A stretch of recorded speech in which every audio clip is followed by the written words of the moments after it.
राजस्थान के कोटा से दिल दहला देने वाला एक वीडियो सामने आया। वहां दो गुटों ने एक दूसरे पर सरेआम चाकुओं से हमला कर दिया। बताया गया कि दोनों गुटों के बीच पुराना विवाद था, जिसकी वजह से दोनों गुट एक बार फिर आमने सामने आ गए। इस खूनी झड़प का एक वीडियो भी सामने आया, जिसमें कई लोग आपस में मारपीट करते नजर आए। इनमें कुछ लोगों के पास चाकू भी थे। इस दौरान वहां मौजूद कुछ लोग बीच बचाव करते भी दिखे, लेकिन उन पर कोई असर नहीं पड़ा। उन्होंने एक दूसरे पर चाकू से हमले भी किए। इस हमले में दोनों तरफ के कुछ लोग घायल हो गए, जिन्हें अस्पताल में भर्ती करवाया गया। तीनों को रात को हॉस्पिटल भिजवा दिया था और मुलजिम की तलाश के लिए जो है तुरंत टीमें रवाना कर दी थी।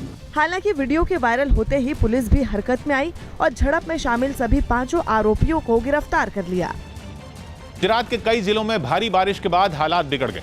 वहां 2 दिन से हो रही जबरदस्त बारिश ने कई शहरों में लोगों की दिक्कतें बढ़ा दी। कहीं लोगों के घरों में पानी घुस गया, कहीं सड़कें समंदर में बदल गई। बनासकांठा में तो भारी बारिश की वजह से सड़क का एक हिस्सा ही टूट गया, जिसकी तस्वीरें भी सामने आई। बनासकांठा में तेज बारिश से कमजोर हो चुका सड़क का एक हिस्सा ऐसे गिरा मानो ताश के पत्ते गिर रहे हों। पहले तो सड़क का एक छोटा हिस्सा ही टूटा, जिसके बाद आसपास लोगों की भीड़ इकट्ठा हो गई। लेकिन शायद उन्हें अंदाजा नहीं था कि कुछ समय बाद खतरा और बढ़ने वाला है। जैसे ही नाले पर बनी सड़क का एक बड़ा हिस्सा टूटकर पानी में गिरा, लोगों की चीख निकल गई। गुजरात में पिछले महीने यास तूफान ने तबाही मचाई थी और इससे पहले ताउते तूफान भी आया था। वहां के लोग अभी उन तूफानों की तबाही से उबरे भी नहीं हैं कि उन पर बारिश की आफत आ गई। राज्य के पाटन जिले का तो बुरा हाल है। वहां बारिश का पानी शहर के निचले हिस्सों में घुस गया और हालात इतने खराब हो गए कि लोगों को घुटनों तक भरे पानी में घुसकर अपना सामान बचाना पड़ा। वहां के निचले इलाकों में बारिश ने ऐसी तबाही मचाई कि कई लोगों के सर से छत छिन गई। 2 बच्चे तो अपनी जान बचाने के लिए घर की छत पर बैठे दिखे। इन बच्चों को देखकर किसी को भी दया आ जाती, क्योंकि वो केवल बेघर ही नहीं हुए बल्कि बारिश में भीगने को मजबूर दिखाई दिए। वहां के कई घरों में तो इतना पानी भर गया कि लोग सामान की फिक्र छोड़कर बाहर आ गए। वो इस उम्मीद में दिखे कि कहीं से कोई मदद उन तक पहुंच जाए। पाटन में आधी रात से शुरू हुआ बारिश का सिलसिला सुबह भी जारी रहा, जिससे वहां लोगों पर मुसीबतों का पहाड़ टूट पड़ा। एक तरफ बारिश, दूसरी तरफ सड़कों और घरों में भरा पानी। लोगों के लिए तो मानो एक तरफ कुआं और दूसरी तरफ खाई जैसी स्थिति बन गई। तेज बारिश की वजह से वहां के सिद्धपुर इलाके की एक बिल्डिंग भी गिर गई, जिसके बाद वहां केवल इमारत का मलबा बचा। बताया गया कि ये इमारत पुरानी थी, जो रात भर हुई बारिश झेल नहीं पाई और गिर गई। जहां एक और पाटन के सिद्धपुर में ये घटना हुई, तो वहीं दूसरी ओर वहां के दूसरे कई इलाकों में सड़कों का हाल खराब हो गया। उन्हें देखकर ऐसा लगा कि वो सड़कें नहीं बल्कि समुंदर हों। नौबत ये आ गई कि लोग घुटनों तक भरे पानी में घुसकर आने जाने को मजबूर दिखे। गाड़ियों का हाल भी वही था। उन पर सवार लोग भी बारिश के पानी से लबालब भरी सड़कों से गुजरने को मजबूर हो गए। गुजरात में मानसून पूरी तरह सक्रिय हो चुका है और 2 दिन से वहां जमकर बारिश हो रही है, जिससे वहां के अलग अलग जिलों की करीब 171 तहसीलें प्रभावित हुई। अनुमान है कि इन तहसीलों में 24 घंटों में करीब 50 मिलीमीटर बारिश हुई, जिससे लोगों की परेशानी बढ़ गई। इसके अलावा राज्य के सूरत, नवसारी, मेहसाणा, बनासकांठा, अहमदाबाद, वडोदरा जैसे जिलों के कई हिस्सों में 50 मिलीमीटर से ज्यादा बारिश हुई। यही नहीं, अगले 2 दिन में गुजरात में भारी बारिश होने का अनुमान है। इससे पहले मौसम विभाग ने जानकारी दी थी कि मानसून सौराष्ट्र और गुजरात के दूसरे हिस्सों के अलावा पूरे कच्छ क्षेत्र की ओर बढ़ चुका है। पेरिस में आसमान में उड़ने वाली टैक्सी का कामयाब ट्रायल किया गया। बिजली से चलने वाली इस इको फ्रेंडली एयर टैक्सी को 2024 में होने वाले ओलंपिक खेलों के इस्तेमाल में प्लान है, जिसके लिए इस टैक्सी का एक और ट्रायल किया गया। पेरिस के एक बाहरी इलाके में एक छोटे से रनवे पर इसे उड़ाकर दिखाया गया। किसी छोटे हेलीकॉप्टर की तरह दिखने वाली इस एयर टैक्सी के ऊपरी हिस्से से एक बड़ी रिंग जुड़ी है, जिसमें छोटे छोटे पंखे लगे हैं। बैटरी से चलने वाले इन्हीं पंखों के सहारे इसने बड़ी आसानी से उड़ान भरी और आसमान में काफी ऊंचाई तक पहुंच गई। इस टैक्सी को जर्मनी की वोलोकॉप्टर कंपनी ने बनाया है, जिसने दावा किया कि उसकी ये एयर टैक्सी लोगों के सफर की सूरत बदल देगी।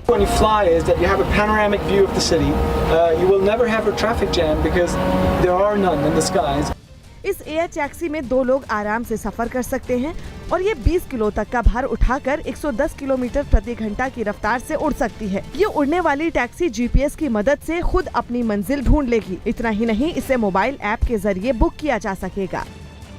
छत्तीसगढ़ के जगदलपुर में कांग्रेस के कई कार्यकर्ताओं ने बीजेपी दफ्तर के बाहर बहुत देर तक हंगामा किया। महंगाई के मुद्दे पर प्रदर्शन करने पहुंचे कांग्रेस कार्यकर्ताओं ने बीजेपी दफ्तर का घेराव करने की योजना बनाई, लेकिन उससे पहले ही वहां मौजूद सुरक्षा कर्मियों और पुलिस के जवानों ने उन्हें रोक लिया। रोके जाने पर हंगामा कर रहे लोग ज्यादा भड़क गए और उन्होंने पुलिस के साथ धक्का मुक्की शुरू कर दी। हाथों में पार्टी के झंडे लिए कुछ कांग्रेस कार्यकर्ताओं ने पुलिस के घेरे को तोड़कर आगे बढ़ने की कोशिश भी की। हालांकि पुलिस ने उनकी ये कोशिश नाकाम कर दी। इससे पहले महंगाई के मुद्दे पर प्रदर्शन करने पहुंचे कांग्रेस कार्यकर्ताओं ने कुछ देर तक बीजेपी दफ्तर के बाहर सड़क पर बैठकर नारेबाजी की और फिर दफ्तर के अंदर घुसने की कोशिश की।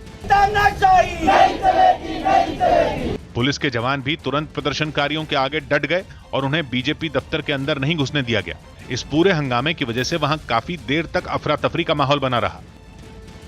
आंध्र प्रदेश के विजयवाड़ा से चौंकाने वाली तस्वीरें सामने आई है। वहां सरकारी नौकरियों के लिए प्रदर्शन कर रहे छात्रों और पुलिस के बीच झड़प हो गई। आंध्र प्रदेश सरकार ने सरकारी नौकरियों का नया कैलेंडर जारी किया, जिसके खिलाफ कई छात्र संगठनों ने मोर्चा खोल दिया और सड़क पर उतर आए। अलग अलग संगठनों के ये कार्यकर्ता मार्च करते हुए आंध्र प्रदेश लोक सेवा आयोग के दफ्तर की तरफ बढ़ने लगे, लेकिन वहां पहले से ही तैनात पुलिस ने उन्हें रास्ते में ही रोक लिया। पुलिस की इस कार्रवाई से प्रदर्शनकारियों का गुस्सा भड़क गया और उन्होंने नारेबाजी शुरू कर दी।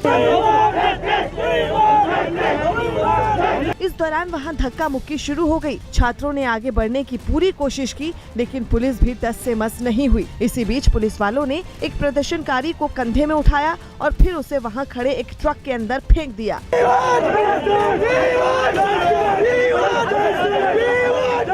इसके बाद तो जितने प्रदर्शनकारी पुलिस के हत्थे चढ़े, सबको इसी तरह ट्रक के अंदर लाद दिया गया। बाद में ट्रक को बंद कर सभी को वहां से दूर भेज दिया गया। अमेरिका के कई राज्यों से डराने वाली तस्वीरें सामने आई। वहां तेज तूफान और मूसलाधार बारिश की वजह से लोगों को काफी परेशानी झेलनी पड़ी। बताया गया कि क्लॉडेट नाम के इस तूफान ने फ्लोरिडा में करीब 50 घरों को तहस नहस कर दिया। जहां से सामने आई एक तस्वीर में तेज हवाओं के साथ भारी बारिश होती नजर आई, जिससे उस इलाके की विजिबिलिटी न के बराबर हो गई। वहीं लुइसियाना में तो बारिश के बाद बाढ़ जैसे हालात दिखे।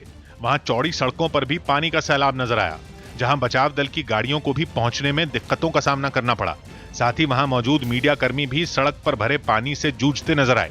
इतना ही नहीं, तूफानी बारिश की वजह से वहां के मकानों में पानी घुस गया और घरों के बाहर छोटी बड़ी चीजें पानी में भीगी या डूबी नजर आईं। पश्चिम बंगाल में भारी बारिश के बाद बाढ़ जैसे हालात लोगों के लिए मुसीबत की वजह बन चुके हैं। भारी बारिश के बाद नदियों के उफान पर आने की वजह से पश्चिमी मेदिनीपुर में पानी अब रिहायशी इलाकों में घुस गया और वहां सड़क पर नाव चलाने की नौबत आ गई। सामने आई तस्वीरों में कई लोग सड़क पर नाव के सहारे आते जाते दिखे। भारी बारिश के बाद बाढ़ का पानी निचले इलाकों में भर गया, जिसकी वजह से लोगों का बाहर निकलना भी मुश्किल हो गया। कमर तक पानी भरने से सड़कें नहरों में तब्दील हो गईं। कुछ बच्चे तो सड़क में ही तैराकी करते नजर आए। ऐसे में वहां किसी इमरजेंसी में लोगों के सामने नाव का ही सहारा बचा है। बताया गया कि नावें भी प्राइवेट है और लोगों को इनका इस्तेमाल करने के लिए किराया भी चुकाना पड़ता है। नाव लेके सब चल रहे, बाजार बिजार सब गुजाता है। सामने आई तस्वीरों में पानी लोगों के मकान और दुकानों तक पहुंचता दिखा। कुछ घर तो कई फीट पानी में डूबे दिखाई दिए। कोरोना टीका लगाने के नियम बदले जाने के बाद पहले ही दिन देश में वैक्सीनेशन का नया रिकॉर्ड बन गया। न्यूज़ 18 के रवि सिंह की रिपोर्ट है कि अभी तक 80 लाख से ज्यादा लोगों को टीका लगाए जाने की खबर है। ये एक दिन में टीका लगाने का अभी तक का सबसे बड़ा आंकड़ा है। इससे पहले 1 अप्रैल को 48 लाख लोगों को टीका लगाया गया था, जो अब तक का सबसे बड़ा आंकड़ा था। टीकाकरण अभियान की इस कामयाबी पर प्रधानमंत्री ने देश को भी बधाई दी और अभियान में लगे स्वास्थ्य कर्मियों की भी तारीफ की। केंद्र सरकार की नई नीति के तहत 18 साल से ऊपर के सभी लोगों को सरकार मुफ्त में टीका लगा रही है। इससे पहले प्रधानमंत्री ने ऐलान किया था कि कुल वैक्सीन का 75% सरकार खुद लगाएगी और 25% टीके निजी अस्पतालों को दिए जाएंगे, जबकि निजी अस्पतालों के लिए भी टीके की अधिकतम कीमत तय की गई थी। नई नीति के तहत केंद्र सरकार ने ही सभी राज्यों को कोरोना का टीका उपलब्ध करवाने का जिम्मा भी उठाया है। बीसीसीआई ने इंडियन ओलंपिक्स एसोसिएशन की मदद करने का ऐलान किया। बीसीसीआई ने ओलंपिक खेलों से पहले इंडियन ओलंपिक्स एसोसिएशन को 10 करोड़ रुपए की मदद देने का ऐलान किया। ये पैसे टोक्यो ओलंपिक्स के लिए क्वालिफाई कर चुके खिलाड़ियों की ट्रेनिंग और दूसरी जरूरी चीजों पर खर्च किए जाएंगे। कर्नाटक में अनलॉक के तहत राज्य में कई जगहों पर बस सेवाओं की शुरुआत हो गई। हालांकि अभी 50% क्षमता के साथ ही ये सेवा शुरू हुई है। केंद्रीय मंत्री रविशंकर प्रसाद ने राहुल गांधी को कोरोना की वैक्सीन लगाने की नसीहत दी। पटना में एक वैक्सीनेशन सेंटर का दौरा करने के बाद केंद्रीय मंत्री ने यह बयान दिया। माननीय राहुल गांधी जी, अभी तक देश को नहीं मालूम है कि आपने टीका लगवाया कि नहीं लगवाया। आपने नहीं लगवाया तो आप भी लगवा लीजिए। रविशंकर प्रसाद के इस बयान पर कांग्रेस के मीडिया विभाग के सचिव प्रणव झा ने पलटवार किया। सरकार खुद कानून बनाती है कि 3 महीने के बाद जिसको अगर हो जाए कोरोना लगवाए, तो या तो सरकार कानून बदल दे या तो कानून मंत्री बदल दे। योग दिवस के मौके पर बीजेपी अध्यक्ष जेपी नड्डा ने दिल्ली में अपने घर पर योग किया। साथ ही हिमाचल प्रदेश के सीएम जयराम ठाकुर शिमला में योग कार्यक्रम में शामिल हुए। इनके अलावा छत्तीसगढ़ के सीएम भूपेश बघेल ने अपने घर पर योग किया। यूरो कप के एक मैच में इटली ने वेल्स को 1-0 से हरा दिया। इटली की ये टूर्नामेंट में लगातार तीसरी जीत रही और वो पहले ही प्री क्वार्टर फाइनल में पहुंच चुकी है। लेकिन अब इटली के अलावा वेल्स ने भी अगले दौर में जगह बना ली। ग्रुप ए में वेल्स और स्विट्जरलैंड के 4-4 अंक हैं, लेकिन ज्यादा गोल करने की वजह से वेल्स प्री क्वार्टर फाइनल में पहुंच गई, जबकि स्विट्जरलैंड की उम्मीदें भी अभी बाकी हैं। कांग्रेस नेता नवजोत सिंह सिद्धू के बागी तेवर बरकरार है। न्यूज 18 को दिए एक इंटरव्यू में उन्होंने पंजाब के मुख्यमंत्री कैप्टन अमरिंदर सिंह पर एक बार फिर इशारों में हमला बोला। इस बीच कैप्टन अमरिंदर आलाकमान के सामने हाजिर होने के लिए दिल्ली पहुंच चुके हैं। पंजाब में नवजोत सिंह सिद्धू और कैप्टन अमरिंदर सिंह के बीच सियासी टकराव पर अब लगता है फैसले की घड़ी सामने आ गई है। कैप्टन दिल्ली पहुंच चुके हैं, 3 सदस्यीय कमेटी से भी मुलाकात करेंगे। हालांकि ये भी बात सामने आ रही है कि इस मामले में अब पार्टी हाईकमान यानी कांग्रेस अध्यक्ष सोनिया गांधी कमेटी की रिपोर्ट के आधार पर अपना फैसला ले सकती है। कल की पेशी के दौरान कैप्टन अमरिंदर सिंह को इस बारे में जानकारी भी दी जा सकती है। हालांकि न्यूज 18 को दिए एक्सक्लूसिव इंटरव्यू में नवजोत सिंह सिद्धू ने कैप्टन सरकार पर कई तरह के गंभीर आरोप लगाए। नवजोत सिंह सिद्धू और कैप्टन अमरिंदर सिंह के बीच वर्चस्व को लेकर जारी टकराव अब फाइनल फैसले के इंतजार में है। दोनों की नाराजगी में कौन किस पर भारी पड़ेगा, ये हाईकमान के फैसले से साफ हो जाएगा। लेकिन इस बीच कैप्टन अमरिंदर आला कमान के सामने हाजिर होने के लिए दिल्ली पहुंच चुके हैं। इस पूरे विवाद पर कैप्टन जहां शांत हैं, वहीं सिद्धू ने विस्फोटक अंदाज में मुख्यमंत्री को घेरते हुए न्यूज 18 पर अपने दिल की बात कहते हुए बड़े आरोप लगाए। आज देख ला भेद खुले पे ने, चूड़ा हिलियां पईयां ने, कमबख्ती की निशानी, सूख गया कुएं का पानी। वो कहते ना कमानी ना पहिया ते गड्डी जोते मेरा भैया। क्यों आज क्यों ये दिन देखे सी कदे? इसे करके ये सवाल सुने सी कदे? क्यों? क्योंकि भाई लोग समझ गए है कि अपने स्वार्थां दे लई पूर्ति दे लई सिस्टम है ये, अपने बिजनेस इंटरस्ट दे पूर्ति दे लई है ये पंजाब गिरवी धरिया गया ते लोकां दी जिहड़ी ताकत, टैक्सां दी ताकत इन्हां कोल आई, ये वापस नहीं आई। 4 बंदियां दे पावे नाल सरकारां बनतीआं, किवें हो गया ये? मैनूं एक गल दस, और की इस सिस्टम नूं बदलिया नहीं जाऊगा? लोग बदल देणगे जदों लोकां नूं ये पता लग गया भी इदां बेवकूफ बनाउंदे आ, इस तरह झूठे वायदे बोलदे करते हैं और एक दूजे नूं हैंडओवर करते हैं। हिसाब किताब हैंडओवर नहीं, 400 की वैक्सीन 1600 च विकू और वो भी खुले आम। ये दस के भी असीं 1600 च बेच रहे हैं। कोई मतलब तेनों लगता है कि ये सिस्टम इतना बेवकूफ है? ये की चल रहा है? तो वहीं सिद्धू का ट्वीट भी सोशल मीडिया से होता हुआ दिल्ली के सियासी गलियारों में चर्चा का विषय बना हुआ है। सिद्धू एक बार फिर अपनी नाराजगी के साथ गरजे हैं। उन्होंने ट्विटर पर लिखा, लोकसभा, राज्यसभा, विधानसभा और मंत्रिमंडल मिलाकर कुल 17 साल से सिर्फ एक ही उद्देश्य है कि सिस्टम बदले। मैं पंजाब चलाने वाले सिस्टम को बदलना चाहता हूं, जनता को उसकी ताकत वापस उसके हाथ में देना चाहता हूं। लेकिन जब सिस्टम ने हर बार इस बदलाव की मेरी कोशिशों से इनकार कर दिया तो मैंने इस सिस्टम को ही खारिज कर दिया, तब जबकि मुझे कैबिनेट में कुर्सी मिल रही थी। विधानसभा पवित्र स्थान खड़ के कहा वाइट पेपर दूं, क्यों नहीं दिता? 3 रुपये बिजली देने क्या क्यों नहीं दी? 5 रुपये बिजली देने क्या 10 रुपये क्यों दे रहे हो? और लास्ट 6 महीने की याद आती है बिजली सस्ती करनी। क्यों भाई, क्यों भाई? आ विधायकों को नौकरी दी क्यों? कुर्सी बचाने नूं। इस बीच ये कहा जा रहा है कि अब सिद्धू से पार्टी महासचिव प्रियंका गांधी ही बातचीत करेंगी। सिद्धू से बातचीत कर कोई बीच का रास्ता निकालने की कोशिश पार्टी की तरफ से की जा रही है। हालांकि जिस तेवर के साथ सिद्धू ने न्यूज 18 से बातचीत करते हुए कैप्टन अमरिंदर सिंह की सरकार पर हमला बोला, उन पर निजी हमले बोले, उसे देखते हुए साफ है कि ये फार्मूला आसानी से निकलता हुआ नहीं दिखाई दे रहा है। दरअसल सिद्धू को मालूम है कि 22 जून को कांग्रेस आला कमान उस कमेटी की रिपोर्ट पर अपना फैसला सुनाएगा जो विवाद सुलझाने के लिए बनाई गई थी। राज्यसभा में नेता प्रतिपक्ष मल्लिकार्जुन खड़गे की अध्यक्षता वाली समिति ने 4 दिनों में पंजाब कांग्रेस से ताल्लुक रखने वाले 100 से ज्यादा नेताओं से उनकी राय ली थी। इनमें अधिकतर विधायक थे।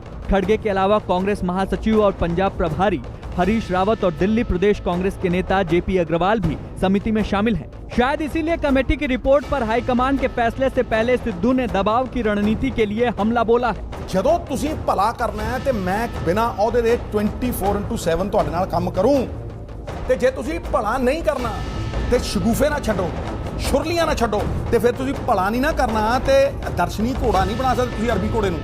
कैप्टन अमरिंदर के साथ जारी विवाद को लेकर आलाकमान के फैसले से ठीक पहले सिद्धू ने अपने मुख्यमंत्री पर जनता से झूठ बोलने का आरोप लगाया है। विस्फोटक अंदाज में सिद्धू ने जनता के मुद्दों से लेकर पार्टी के नेताओं तक सबके साथ विश्वासघात का आरोप लगाया है। मेरी गल सुन, लोगों तो विश्वास है ही नहीं, लोग किहड़े मूंह नाल विश्वास करते?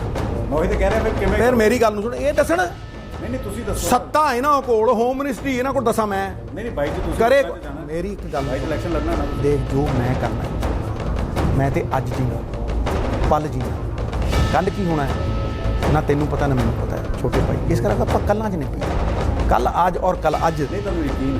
मैं क्या जब तक श्वास है, जब तक इन्हां धमनियां दे विच लहू दा एक भी कतरा पैंदा है, मैं गुरु दे लई लड़ूंगा, मैं पंजाब दे लोकां दे लई लड़ूंगा। बदले च मैनू कुछ नहीं चाहिए, मैं कोई एहसान नहीं कर रहा, मैं अपने ते एहसान कर रहा। जब तक हाईकमांड कोई फैसला नहीं ले लेती तब तक कोई बात करनी वाजिब नहीं मैं समझता। सिद्धू साहब को भी वेट करनी चाहिए भी, अभी सारा मसला जो है हमारी हाईकमांड के पास है। पंजाब में यूं तो मुख्यमंत्री अमरिंदर सिंह के खिलाफ कई और नेताओं ने मोर्चा खोल रखा है, लेकिन सूत्रों का दावा है कि आला कमान उन पर ज्यादा दबाव नहीं बनाएगा क्योंकि पार्टी आने वाले चुनाव कैप्टन की सरपरस्ती में ही लड़ेगी। इसलिए कोई ऐसा रास्ता निकालने को कहा जाएगा जिससे सिद्धू जैसे नाराज नेता थोड़ा नरम पड़ सके और कैप्टन की कुर्सी और अधिकार भी सलामत रहे। दरअसल इस मामले में अभी तक कमेटी की जितनी भी कोशिश हुई सब बेकार साबित हुई। कमेटी के सदस्यों से दूर पार्टी के प्रभारी महासचिव हरीश रावत से भी सिद्धू फोन तक पर बात करने के लिए तैयार नहीं। इस मामले में दरअसल पार्टी सिद्धू को दोबारा से मंत्री बनाना चाहती थी, लेकिन सिद्धू अब कैप्टन के अधीन काम करने के लिए तैयार नहीं है। वहीं उन्हें पार्टी का प्रदेश अध्यक्ष बनाने का भी कोई प्रस्ताव नहीं था। जाहिर है ऐसे टकराव को देखते हुए अब ये साफ दिखाई दे रहा है कि कोई रास्ता आसानी से नहीं निकलेगा। ऐसे में अब प्रियंका गांधी पर ही इस मामले की पूरी बागडोर टिकी हुई है कि प्रियंका गांधी इस पर क्या फैसला लेती हैं, क्योंकि राहुल गांधी ये चाहते थे कि एक सर्वमान्य फैसला निकले, जो होता हुआ फिलहाल नहीं दिखाई दे रहा है। उत्तराखंड के पहाड़ी इलाकों में पिछले 2 दिनों में हुई जोरदार बारिश की वजह से कई रास्ते बंद हो गए। बारिश के बाद उत्तराखंड की ज्यादातर नदियां भी उफान पर आ गईं। और श्रीनगर में अलकनंदा नदी के किनारे बने कई छोटे मंदिर पानी में डूब गए। नदियों का जलस्तर बढ़ने से प्रशासन की चिंता भी बढ़ गई, इसलिए घाटों के किनारे एसडीआरएफ के जवानों की तैनाती कर दी गई। बारिश के दौरान पहाड़ खिसकने की वजह से वहां श्रीनगर बद्रीनाथ हाईवे भी पूरी तरह बंद हो गया और कई लोग रास्ते में फंस गए। अभी 2-3 घंटे तक कुछ पता ही नहीं, रात 12 बजे से खड़े हो रखे हैं यहाँ। इसके अलावा 2 दिन तक लगातार हुई बारिश ने वहां की सड़कों को भी काफी नुकसान पहुंचाया। बारिश के बाद क्या स्थिति होती है, अक्सर ये पूरा का पूरा हिस्सा सड़क का टूट चुका है। सामान से लदे ट्रक और यात्रियों से भरी बसें घंटों तक रास्ते के खुलने का इंतजार करती रहीं, जबकि छोटी गाड़ियां हाईवे को छोड़कर कच्चे रास्तों से अपनी मंजिल की तरफ बढ़ गईं। जबरन धर्मांतरण की घटना पर यूपी पुलिस की कार्रवाई पर सियासत शुरू हो गई है। आम आदमी पार्टी के विधायक अमानतुल्लाह खान ने पुलिस से आरोपियों को छोड़ने की मांग की और ट्विटर पर लिखा कि यूपी एटीएस ने उमर गौतम और मुफ्ती जहांगीर साहब को गिरफ्तार कर उनके संवैधानिक अधिकारों पर हमला किया है। उन्होंने ट्वीट में यह भी लिखा कि संविधान में दिए गए आर्टिकल 25 और आर्टिकल 21 के तहत धर्म के प्रचार प्रसार के साथ किसी भी धर्म का पालन करने का हक भी मिलता है, इसलिए आरोपियों को छोड़ देना चाहिए। और साथ ही इस पूरे मामले में उन्होंने उत्तर प्रदेश की योगी सरकार पर भी हमला बोला। भाजपा उत्तर प्रदेश में इलेक्शन के चलते हुए पूरे हिंदुस्तान का माहौल बिगाड़ना चाहती है। हरियाणा के अंबाला में संयुक्त किसान मोर्चा नाम के संगठन के कार्यकर्ताओं ने राज्य के शिक्षा मंत्री कंवरपाल गुर्जर का जोरदार विरोध किया। कंवरपाल गुर्जर को वहां पंचायत भवन में आयोजित एक कार्यक्रम में हिस्सा लेना था। लेकिन कंवरपाल गुर्जर के पहुंचने से पहले ही संयुक्त किसान मोर्चा के कई कार्यकर्ता वहां सड़कों पर डट गए। केंद्र के कृषि सुधार कानूनों के विरोध में किए गए इस प्रदर्शन में कई लोग अपने ट्रैक्टरों के साथ वहां पहुंचे। प्रदर्शनकारियों को रोकने के लिए वहां भारी तादाद में पुलिस बल भी तैनात किया गया। पंचायत भवन की तरफ जाने वाले सभी रास्तों पर भी सख्ती बढ़ा दी गई। इसके बाद बीच सड़क पर लोगों ने हंगामा शुरू कर दिया। तीन कानून में एक लफ्ज भी बता दे कंवरपाल, हम उसका स्वागत करेंगे। इस हंगामे की वजह से वहां कई सड़कें बहुत देर तक आम लोगों के लिए भी बंद रखी गईं। चीन में वीगर मुस्लिमों पर हो रहे अत्याचारों पर पाकिस्तान के प्रधानमंत्री इमरान खान ने जो बयान दिया, उस पर उनकी पूरी दुनिया में फजीहत हो रही है। असल में एक इंटरव्यू में इमरान खान ने ये झूठा दावा कर दिया कि चीन में वीगर मुस्लिमों पर अत्याचार की खबरें गलत हैं। Why are you so outspoken about Islamophobia in Europe and the United States, but totally silent about the genocide of Muslims in Western China? What our conversations have been with the Chinese, this is not the case, according to them. The evidence is just overwhelming. Whatever issues we have with the Chinese, we speak to them behind closed doors. लगातार हो रही बारिश ने बिहार के कई जिलों में हालात बिगाड़ दिए हैं। गंगा समेत ज्यादातर नदियां खतरे के निशान के करीब हैं, जबकि मौसम विभाग ने अभी और बारिश का अलर्ट दिया, जो अगर सटीक साबित हुआ तो राजधानी पटना की सड़कों पर गंगा नदी बहती हुई दिखाई दे सकती है। यह तस्वीर पटना के गंगा घाट का है, जहां पर जलस्तर बढ़ने से जो निचला हिस्सा है वो पूरी तरह से डूब गया है। गंगा इस घाट से करीब 1 किलोमीटर दूर दिखाई देती थी, लेकिन 4 दिन से हो रही बारिश के बाद नदी में पानी इतना बढ़ा कि घाट पर बने मंदिरों के केवल गुंबद ही दिखाई दे रहे हैं। लगातार 4 दिन हुई बारिश की वजह से हालात इस कदर बिगड़े कि एक पुलिस स्टेशन तो पूरी तरह पानी में समा गया। पानी से बचने के लिए पुलिस वालों ने थाने के अंदर ही पलंग डाल लिए। पलंग पर बैठे पुलिस वाले केवल पानी के कम होने का इंतजार कर सकते हैं। शिकायतें लिखने के लिए बैठा एक पुलिस वाला पानी के बीच ही कुर्सी डालकर बैठा दिखा। हालांकि हालात ये हैं कि किसी जरूरतमंद को भी मदद मांगने के लिए ऐसे थाने में आने से पहले 100 बार सोचना पड़ेगा। और थाने की ऐसी हालत इसलिए हुई क्योंकि इस बार जून की बारिश ने सारे अनुमान फेल कर दिए।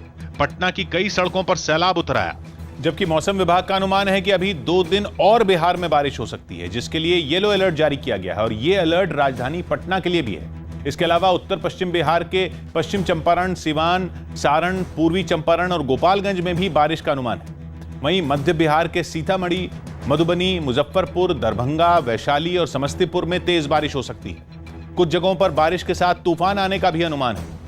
अकेले भागलपुर जिले में इस बार बारिश ने पिछले 12 साल का रिकॉर्ड तोड़ दिया और मौसम विभाग का अनुमान है कि जून के बचे हुए दिनों में अभी 50 से 60 मिलीमीटर बारिश हो सकती है। बिहार के कई जिले तो ऐसे हैं जहां पर जून में होने वाली औसत बारिश जितना पानी बरस चुका है, जिनमें भागलपुर भी, जिसकी वजह से भागलपुर की सड़कों पर सैलाब का कब्जा हो गया। जगह जगह इतना पानी भर गया कि लोगों को कई फीट पानी के बीच से होकर गुजरना पड़ा। कुछ लोगों की मोटरसाइकिल आधी डूबने के बाद भी चलती रही तो कोई मोटरसाइकिल खींचता हुआ दिखा। ऐसा ही हाल बिहार के दरभंगा का भी है, जहां लगातार बारिश के बाद जिले के सबसे बड़े सरकारी अस्पताल में तालाब बन गया। न अस्पताल में दाखिला होने का रास्ता बचा और न ही बाहर निकलने का। इतना पानी तो तब दिखा जब पानी निकालने के लिए अस्पताल में कुछ पंप भी लगा दिए गए थे। जरूरी काम से आने वाले कुछ लोग और सुरक्षा में तैनात पुलिस वाले पानी के बीच ही चलते हुए दिखे। अंतर्राष्ट्रीय योग दिवस के मौके पर दिल्ली में सांसदों के लिए 3 जगहों पर वैक्सीनेशन कैंप लगाए गए। इसकी शुरुआत लोकसभा सचिवालय की तरफ से की गई। लोकसभा अध्यक्ष ओम बिरला की पहल पर राजधानी में नॉर्थ और साउथ एवेन्यू के साथ डॉक्टर जाकिर हुसैन मार्ग पर ये वैक्सीनेशन कैंप लगे, जहां सांसद, उनके परिवार वाले और स्टाफ के लोग वैक्सीन लगवा सकते हैं। कैंप की शुरुआत करने के बाद ओम बिरला एक कैंप में पहुंचे और वहां वैक्सीन लगवाने पहुंचे लोगों का हौसला बढ़ाया। साथ ही वो वहां मौजूद कर्मचारियों से बातचीत करते भी नजर आए। ब्राजील में कोरोना से मौत का आंकड़ा 5 लाख पार करने के बाद वहां के लोग राष्ट्रपति जायर बोल्सोनारो के खिलाफ सड़कों पर उतर आए। इन लोगों ने अपने देश के राष्ट्रपति पर महामारी के दौर में लापरवाही का आरोप लगाते हुए जोरदार प्रदर्शन किया, जिसकी सामने आई तस्वीर में देर शाम कई प्रदर्शनकारी हाथों में जलती फुलझड़ियां थामे राष्ट्रपति के खिलाफ जोर शोर से नारेबाजी करते नजर आए। सुबह से ही जारी प्रदर्शन में झंडे, पोस्टर और बैनर पकड़े हजारों लोग विपक्षी दल के नेता के साथ साओ पोलो की सड़कों पर जुटे रहे, जहां इन लोगों ने ढेर सारे लाल गुब्बारों को तरह तरह के संदेश लिखे हुए प्लेकार्ड के साथ बांधकर आसमान में उड़ाया। बोल्सोनारो का विरोध कर रहे प्रदर्शनकारियों ने ब्राजील में कोरोना की वजह से 5 लाख से ज्यादा मौतों के लिए राष्ट्रपति बोल्सोनारो को जिम्मेदार ठहराया और उनके इस्तीफे की मांग की। वैसे तो भारी तादाद में सड़कों पर उमड़े ये लोग खुद सोशल डिस्टेंसिंग की धज्जियां उड़ाते दिखे, लेकिन इस दौरान सभी मास्क लगाए जरूर नजर आए। योग दिवस के मौके पर मध्य प्रदेश में मुफ्त टीकाकरण का अभियान शुरू किया गया। राज्य सरकार की कोशिश है कि साल के अंत तक उन सभी लोगों को टीका लगा दिया जाए जो 18 साल से ज्यादा उम्र के हैं, जिसके लिए मुख्यमंत्री ने इस मुहिम का आगाज किया और वहां मौजूद लोगों को शपथ दिलाई कि वो खुद भी टीका लगवाएंगे और लोगों को भी इसके लिए जागरूक करेंगे। राज्य सरकार चाहती है कि कोरोना की तीसरी लहर आने से पहले लोगों को वैक्सीन लगा दी जाए, जिसके लिए मुख्यमंत्री ने न केवल मुफ्त वैक्सीनेशन का ये अभियान शुरू किया, बल्कि ये दावा भी किया कि वो इसे कामयाब करने में अपनी पूरी ताकत झोंक देंगे। लेकिन जब तक अपनी पूरी पात्र पॉपुलेशन का वैक्सीनेशन हम नहीं कर देते, टीका नहीं लगा देते, तब तक हम चैन से नहीं बैठेंगे। मुंबई में प्लास्टिक गोदाम में आग लग गई। मुंबई में एक प्लास्टिक के गोदाम में आग लग गई, जिसके बाद वहां दमकल की कुछ गाड़ियों ने इस आग पर काबू पाया। नुकसान तो हुआ है, क्वारंटाइन सेंटर का सामान था वो सब जल गया पूरा। असम में 4 बार के विधायक रूपज्योति कुर्मी सीएम की मौजूदगी में बीजेपी में शामिल हो गए। उन्होंने कुछ दिन पहले कांग्रेस से इस्तीफा दे दिया था। योग दिवस के मौके पर कांग्रेस नेता अभिषेक मनु सिंघवी के एक ट्वीट पर विवाद खड़ा हो गया। उन्होंने योग में ओम के उच्चारण पर विवादास्पद बात कह दी। इस ट्वीट के सामने आते ही बीजेपी ने कांग्रेस के साथ राहुल गांधी पर पलटवार करने में देरी नहीं की। राहुल गांधी योग करेंगे तो उनका भी 1-2 महीने में बुद्धि का विस्तार होगा और शायद ये थोड़ी अच्छी बात करेंगे। वहीं योग गुरु रामदेव ने योग को धर्म से न जोड़ने की अपील की। योग कोई मजहबी प्रक्रिया नहीं है, योग हमारे पूर्वजों की एक साझी विरासत है। अभिषेक मनु सिंघवी के इस ट्वीट पर जब विवाद बढ़ने लगा तो कांग्रेस ने इस मामले पर सफाई दी। योग की सनातन परंपरा है इस देश की, उसको किसी पार्टी, धर्म, कानून इससे अलग रखना चाहिए। तमिलनाडु में नई सरकार आने के बाद पहला विधानसभा सत्र शुरू हो गया। इस सत्र की शुरुआत राज्यपाल बनवारी लाल पुरोहित के अभिभाषण के साथ हुई। भारतीय महिला तीरंदाजी टीम टोक्यो ओलंपिक्स के लिए क्वालिफाई नहीं कर पाई। पेरिस में चल रही क्वालिफायर प्रतियोगिता में भारतीय टीम दूसरे दौर से ही बाहर हो गई। अब महिलाओं में भारत की तरफ से दीपिका कुमारी अकेले ओलंपिक खेलों में नजर आएंगी। उनके अलावा पुरुषों के वर्ग में 3 खिलाड़ी टोक्यो ओलंपिक्स के लिए क्वालिफाई कर चुके हैं। कांग्रेस नेता अभिषेक मनु सिंघवी बोले, ओम के उच्चारण से ना तो योग शक्तिशाली होगा और ना ही अल्लाह कहने से योग की शक्ति कम होगी। तो वहीं बीजेपी ने योग को विज्ञान से जुड़ा बताकर कांग्रेस पर भ्रम फैलाने का आरोप लगाया। अंतर्राष्ट्रीय योग दिवस के दिन जब दुनिया योग के फायदे सीख रही थी, योग के जरिए अपने शारीरिक विकार दूर करने की कोशिश कर रही थी, उसी दिन हिंदुस्तान में कांग्रेस के नेता अभिषेक मनु सिंघवी ने एक ऐसा ट्वीट कर दिया जिससे विवाद खड़ा हो गया। दरअसल सिंघवी ने अपने ट्वीट में योग के दौरान ओम शब्द के उच्चारण को लेकर कुछ ऐसा लिख दिया, जिसके बाद इसे एक मजहब से जोड़ दिया गया। फिर क्या था, कांग्रेस और बीजेपी दोनों के नेता एक दूसरे पर लगातार हमले करने लगे। योग में धर्म और ओम के उच्चारण को लेकर एक बार फिर बहस छिड़ गई है, जिसकी शुरुआत कांग्रेस नेता अभिषेक मनु सिंघवी ने अपने ट्वीट से की। उन्होंने लिखा, ओम के उच्चारण से न तो योग ज्यादा शक्तिशाली हो जाएगा और न अल्लाह कहने से योग की शक्ति कम होगी। कांग्रेस नेता का ऐसा कहना था कि सियासी पारा अचानक चढ़ गया। बीजेपी ने इस मौके को लपक लिया और एक के बाद एक कांग्रेस पर हमला किया जाना शुरू हो गया। केंद्रीय स्वास्थ्य राज्य मंत्री अश्विनी चौबे ने न्यूज 18 से बात करते हुए अभिषेक मनु सिंघवी पर भ्रम फैलाने का आरोप लगा दिया। योग एक वैज्ञानिक पद्धति है, उसी प्रकार से ओम का उच्चारण जो ब्रह्मांड तक ले जाने का वो एक वैज्ञानिक सिद्ध प्रक्रिया है। इसलिए इस प्रकार से ओम के बारे में इस प्रकार की गलतफहमी और लोगों में भ्रम फैलाने का जो बात है, लगता है उनके संकुचित मानसिकता का ये परिचय है। अभिषेक मनु सिंघवी पर सियासी पलटवार शुरू हुआ तो योग गुरु रामदेव बाबा ने भी योग को सियासत और विवाद से दूर रखने की सलाह दी कि योग कोई मजहबी प्रक्रिया नहीं है, योग हमारे पूर्वजों की एक साझी विरासत है। इस योग को, आयुर्वेद को और अपनी सनातन ज्ञान परंपरा को हम गौरव से आत्मसात करें और योग में कोई विवाद नहीं। राजनीतिक तौर पर कोई पक्ष विपक्ष ना रखते हुए निष्पक्ष होकर के योग के महत्व को माने। केंद्रीय मंत्री संजीव बालियान भी अभिषेक मनु सिंघवी के ट्वीट से नाराज हो गए और उन पर जमकर बरस पड़े। शर्म आनी चाहिए ऐसे नेताओं को। हर चीज़ में अगर योग है तो योग में हिंदू और मुस्लिम क्या, हर एंगल को धार्मिक रंग देना चाहते हैं। इस तरह का पहले से ही इस देश में आज़ादी के बाद एक कुछ ताकतें हैं जो तथाकथित धर्मनिरपेक्ष बनते हैं और बाद में उसको जोड़ते हैं। आज योग पूरी दुनिया में, जहाँ हिंदू धर्म नहीं है वहाँ भी पूरी दुनिया में आज योग का प्रचलन है। यही नहीं, बीजेपी सांसद प्रवेश साहिब सिंह वर्मा ने भी न्यूज 18 से बात करते हुए योग को धर्म से अलग बताया, लेकिन इस बीच वो राहुल गांधी पर भी निशाना साधने से नहीं चुके। एक तो कोई अपना योग को धर्म से नहीं जोड़ना चाहिए, हिंदू भी योग कर सकता है, मुस्लिम भी। ये तो एक एक्सरसाइज है अपने शरीर की, हमारी आत्मा की, बुद्धि की।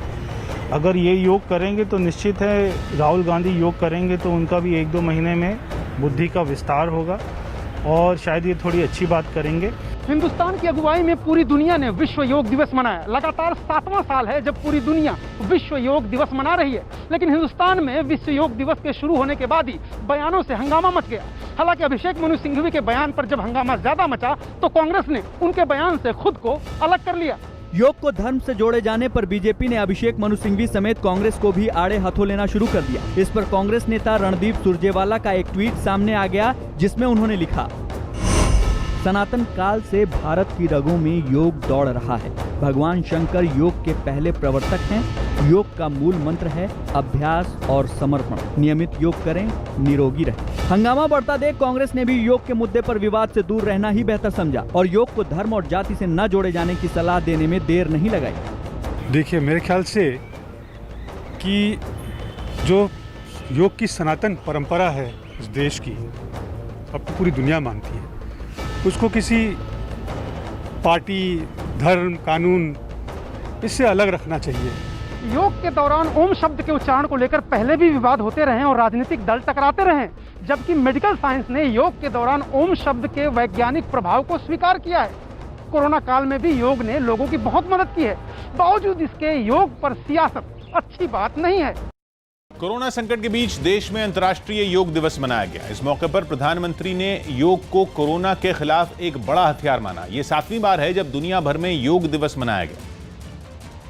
और हर बार की तरह इस बार भी आईटीबीपी के जवानों ने लद्दाख की बर्फीली वादियों में योग किया। इन जवानों ने जब सुबह सुबह योग किया तो बर्फ पड़ रही थी, लेकिन इससे उनका हौसला कम नहीं हुआ और उन्होंने बर्फ की सफेद चादर के बीच अलग अलग योगासन करके दुनिया को ये संदेश दिया कि बीमारियों से दूरी के लिए योग जरूरी है। योग उनको शारीरिक एवं मानसिक तौर पर स्वस्थ रहने में मदद करता है। इन जवानों ने करीब 18,000 फीट की ऊंचाई पर योग किया। गलवान घाटी से पेंगोंग झील तक देश की सुरक्षा में तैनात जवानों में इस खास दिन पर जबरदस्त उत्साह दिखा और उन्होंने लोगों तक ये बात पहुंचाई कि उन्हें योग को अपनी दिनचर्या में शामिल करना चाहिए। ये ऐसा वक्त है जब दुनिया कोरोना जैसी बीमारी से लड़ रही है और इस लड़ाई में योग का रोल अहम माना जा रहा है। पेंगोंग झील के किनारे योग करके आईटीबीपी के जवानों ने उसी अहमियत को दुनिया के सामने रखा। इन जवानों ने करीब 14,000 फीट की ऊंचाई पर योग किया। इस खास दिन पर हरिद्वार में भी एक कार्यक्रम का आयोजन किया गया, जिसमें योग गुरु स्वामी रामदेव समेत हजारों लोगों ने कोरोना नियमों का पालन करते हुए योग किया। हजारों लोग इस वक्त एक साथ योग कर रहे हैं, नियमों का पालन करते हुए यहाँ पर लोग मौजूद हैं। इस मौके पर बड़े तो बड़े बच्चों ने भी ऐसे करतब दिखाए कि आंखें फटी रह जाएं। इस दौरान योग गुरु रामदेव ने एक बार फिर अपना ये दावा दोहराया कि योग कोरोना की हर लहर पर भारी पड़ेगा। बच्चों से लेकर के बुजुर्गों तक सब अपने आप को बचा सकेंगे, क्योंकि योग में प्राण को ब्रह्म कहा है। इस साल योग दिवस की थीम योग फॉर वेलनेस है, जिसका मकसद योग अभ्यास के जरिए लोगों को शारीरिक और मानसिक फायदा पहुंचाना है। वैसे इस बार कोरोना की वजह से योग दिवस पर वर्चुअल कार्यक्रम आयोजित किए गए। प्रधानमंत्री ने भी ऐसे ही कार्यक्रम में हिस्सा लिया और वीडियो कॉन्फ्रेंसिंग के जरिए लोगों को संबोधित किया। उन्होंने अंतर्राष्ट्रीय योग दिवस के मौके पर लोगों को संबोधित करते हुए योग के फायदे तो बताए ही, साथ ही दुनिया को यह भी बताया कि भारत का योग महामारी को मात देने में बड़ी भूमिका निभा रहा है। पूरा विश्व कोरोना महामारी का मुकाबला कर रहा है, तो योग उम्मीद की एक किरण भी बना हुआ है। इससे पहले उन्होंने एक ट्वीट भी किया, जिसमें उन्होंने एक गीत शेयर किया और लिखा कि भारत का उपहार है, योग रोग पर प्रहार है। भारत का उपहार है, योग रोग पे प्रहार है। कोरोना के कहर से पहले प्रधानमंत्री और दूसरे केंद्रीय मंत्री अलग अलग कार्यक्रमों में योग करते थे, लेकिन इस बार ऐसा नहीं हो पाया और केंद्रीय मंत्रियों ने घर पर योग करके अपने वीडियो शेयर किए। जिसके पीछे उनका मकसद लोगों तक ये बात पहुंचाना था कि नियमों के पालन के साथ योग करें और महामारी से बचे रहें। कोरोना संकट के बीच मध्य प्रदेश की राजधानी भोपाल में मड रैली की प्रैक्टिस के दौरान एक गाड़ी का चक्का निकलने से हादसा हो गया, जिसमें उस ड्राइवर जख्मी हो गया क्योंकि उस मैदान में प्रैक्टिस करते वक्त गाड़ी का पिछला पहिया निकल गया। तस्वीरें हम आपको दिखा रहे हैं कि यह हादसा कितना खतरनाक था, जिसके बाद वो गाड़ी 3 बार पलट गई। जैसे ही वो गाड़ी एक जगह जाकर रुकी, वहां कुछ लोग जमा हो गए जिन्होंने उसके ड्राइवर को बाहर निकाला। वहां हर साल इस रैली का आयोजन होता है जिसमें कीचड़ में गाड़ियों की रेस होती है, लेकिन कोरोना की वजह से ये बीते 1.5 साल से बंद है। उत्तर प्रदेश के अलीगढ़ में गंग नहर में डूब रहे एक आदमी को बचाने वाले सब इंस्पेक्टर को राज्य सरकार और पुलिस विभाग ने इनाम देकर सम्मानित किया। एक दिन पहले ड्यूटी पर तैनात सब इंस्पेक्टर आशीष कुमार ने अपनी जान की परवाह किए बिना एक आदमी को जीवन का वरदान दिया था, जिसकी कुछ तस्वीरें भी सामने आई, जिनमें साफ दिखा कि किस तरह अपनी जान की बाजी लगाकर ये सब इंस्पेक्टर नहर में कूद गए और डूब रहे आदमी को किनारे तक लाए। इस दौरान वहां मौजूद लोगों में अफरा तफरी मच गई। जैसे ही एसआई आशीष कुमार उस आदमी को लेकर नहर किनारे पहुंचे, वहां खड़े दूसरे पुलिस वालों ने दोनों को बाहर की तरफ खींच लिया। इस काम के लिए एसएसपी कलानिधि नथानी ने आशीष कुमार को अपने दफ्तर में बुलाया, जहां उन्हें इनाम देकर सम्मानित किया गया। 25,000 रुपए के नगद पुरस्कार एवं प्रशस्ति पत्र, यह दोनों ही चीजें प्रदत्त की गई हैं। एसएसपी के अलावा डीजीपी ने भी सब इंस्पेक्टर आशीष कुमार का हौसला बढ़ाने के लिए उन्हें प्रशंसा चिन्ह देने का ऐलान किया। साथ ही उत्तर प्रदेश सरकार की तरफ से भी इस सब इंस्पेक्टर को 50,000 रुपए इनाम के तौर पर दिए गए। उत्तराखंड में आयुर्वेद के डॉक्टर अब मरीजों को एलोपैथिक दवाएं लिख सकेंगे। ये फैसला राज्य सरकार ने लिया है। सरकार के इस ऐलान के बाद इसका विरोध भी शुरू हो गया। आयुर्वेद बनाम एलोपैथ की लड़ाई में एक नया आयाम सामने आया है, जहां पर उत्तराखंड सरकार ने आयुर्वेद के डॉक्टरों को एलोपैथी की दवा लिखने की अनुमति दे दी है। इस फैसले के बाद विवाद गहरा गया है। बहरहाल इस बीच राज्य सरकार का दावा है कि लंबे समय से आयुर्वेद के डॉक्टर ये मांग कर रहे थे, जिसको देखते हुए जनहित में ये फैसला किया गया है। यही नहीं, इस फैसले के बाद गांव-गांव तक चिकित्सा पहुंच सकेगी, ये भी दावा राज्य सरकार कर रही है। कोरोना की दूसरी लहर का कहर जब गांव-गांव तक पहुंचा और राज्य सरकारों को अस्पतालों और डॉक्टरों की भारी कमी का सामना करना पड़ा, तो इससे निपटने के लिए नए तरीके तलाशे जाने लगे। ऐसी ही एक कोशिश का नतीजा ये है कि उत्तराखंड सरकार ने अहम फैसला लेते हुए आयुर्वेद के डॉक्टरों को आपात स्थिति में मरीजों को एलोपैथ की दवाएं लिखने की इजाजत दे दी है। कोरोना महामारी में जो दूर दराज के ग्रामीण क्षेत्रों में जो एलोपैथिक चिकित्सालय उपलब्ध नहीं है और वहाँ आयुर्वेदिक चिकित्सालय उपलब्ध है, आयुर्वेदिक चिकित्सकों को इमरजेंसी के समय एलोपैथिक औषधियों को परामर्श देने और उसको अनुमन्य करने की सरकार ने यह भी निर्णय लिया है। राज्य सरकार भले ही इसे जनहित में लिया हुआ फैसला बता रही है और ये दावा कर रही है कि इससे लोगों को बहुत लाभ पहुंचेगा, लेकिन एलोपैथी डॉक्टरों से जुड़ी सबसे बड़ी संस्था आईएमए खुलकर इस फैसले का विरोध कर रही है। आईएमए ने नाराजगी जताते हुए इस फैसले को गैर कानूनी तक करार दे दिया है। राज्य में आईएमए के general secretary doctor Ajay Khanna ने कहा है कि ऐसा लगता है कि सरकार दवाओं और इलाज से जुड़े कानून को लेकर जागरूक नहीं है। उत्तराखंड सरकार के इस फैसले पर विवाद शुरू हुआ तो कांग्रेस ने भी इस मुद्दे को पकड़ लिया और कांग्रेस प्रदेश अध्यक्ष प्रीतम सिंह ने सरकार से आयुर्वेद और एलोपैथी के मुद्दे पर दखल न देने की सलाह दे दी। यही नहीं, उन्होंने ये भी सवाल उठाया कि आयुर्वेद डॉक्टर की लिखी हुई एलोपैथिक दवाएं लेने से अगर किसी मरीज को कुछ हो गया तो उसका जिम्मेदार कौन होगा। ये मिक्सोपैथी की कैटेगरी में आ जाएगा। आयुर्वेदिक डॉक्टर अगर एलोपैथी दवाई लिखता है तो इसे मिक्सोपैथी कहते हैं और सुप्रीम कोर्ट ऑफ इंडिया व ऑनरेबल हाई कोर्ट्स और इवन नेशनल कंज्यूमर फोरम ने इस चीज़ को मना किया है। उत्तराखंड सरकार का ये फैसला ऐसे समय में आया है जब देश में पहले से एलोपैथ ज़्यादा बेहतर है या आयुर्वेद की बहस छिड़ी हुई है। विवाद की शुरुआत बाबा रामदेव ने की थी जब उन्होंने एलोपैथ की चिकित्सा पद्धति पर सवाल उठाया था। हालांकि उन्होंने बाद में अपने बयान पर अफसोस भी जताया था, लेकिन अब उत्तराखंड सरकार के फैसले ने राज्य सरकार और आईएमए के बीच घमासान छेड़ दिया है। उत्तर प्रदेश के मुजफ्फरनगर से चौंकाने वाला एक वीडियो सामने आया। वहां एक बदमाश चोरी के मकसद से मंदिर में घुस गया, लेकिन वो वहां लगे सीसीटीवी की जद में आने से नहीं बच सका, जिसमें साफ दिखा कि मंदिर में घुसने के बाद वो चोर सबसे पहले एक मेज पर चढ़ा और सजावट के लिए टांगे गए छत्र को वहां से निकाल लिया। छत्र को उतारने के बाद वो जहां प्रतिमाएं रखी थी वहां पहुंचा और फिर वहां से फरार हो गया। आरोप है कि वो वहां से अष्टधातु की 4 मूर्तियां और कुछ सामान चुरा कर ले गया।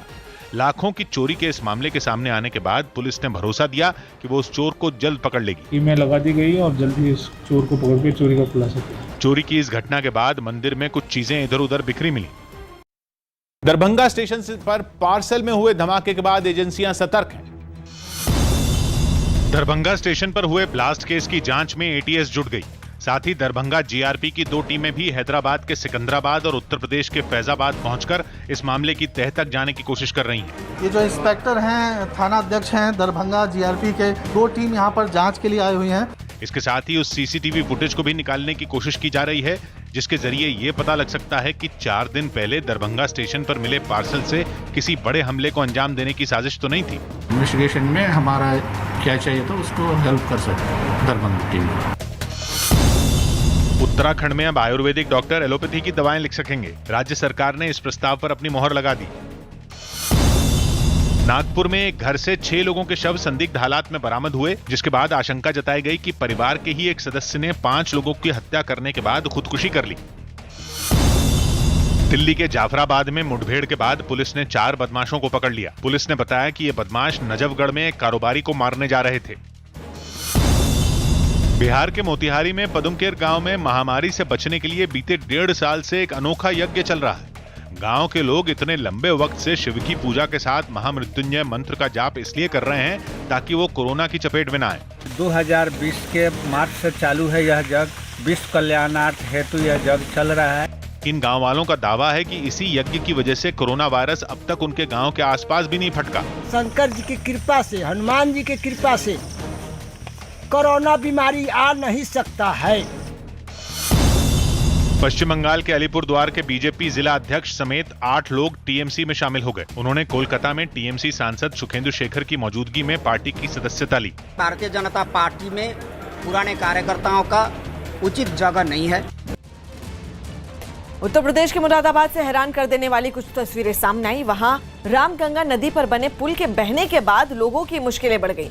बताया गया कि नदी का जलस्तर बढ़ने से वो पुल बह गया, जिसके बावजूद लोगों ने वहां से आना जाना नहीं छोड़ा। यही वजह रही कि एक बैलगाड़ी पानी के बीचों बीच फंस गई, जिसकी तस्वीरें हम आपको दिखा रहे हैं कि किस तरह से 2 बैलों की जान पर बन आई। बैल तो बैल, 2 लोग भी उनके साथ दिखाई दिए, जो उनके साथ साथ पानी को पार करने की जद्दोजहद में शामिल दिखे।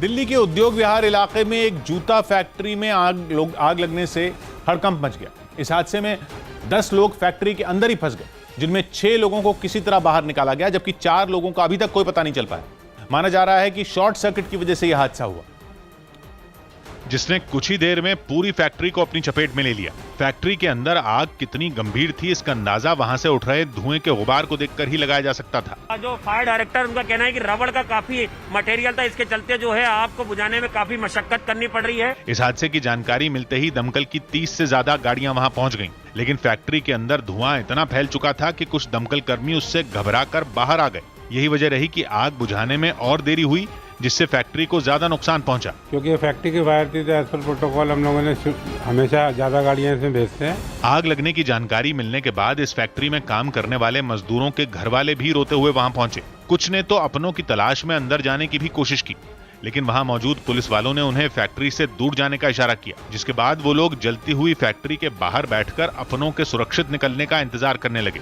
वहीं आग बुझाने में हाइड्रोलिक क्रेन की भी मदद ली गई, ताकि ऊपर से पानी का छिड़काव कर आग को आसपास की दूसरी फैक्ट्रियों में फैलने से रोका जा सके। कई घंटों की मेहनत के बाद इस भीषण आग को बुझा लिया गया। मैं हूं किशोर अजवाणी। आज की ताजा खबर जारी है।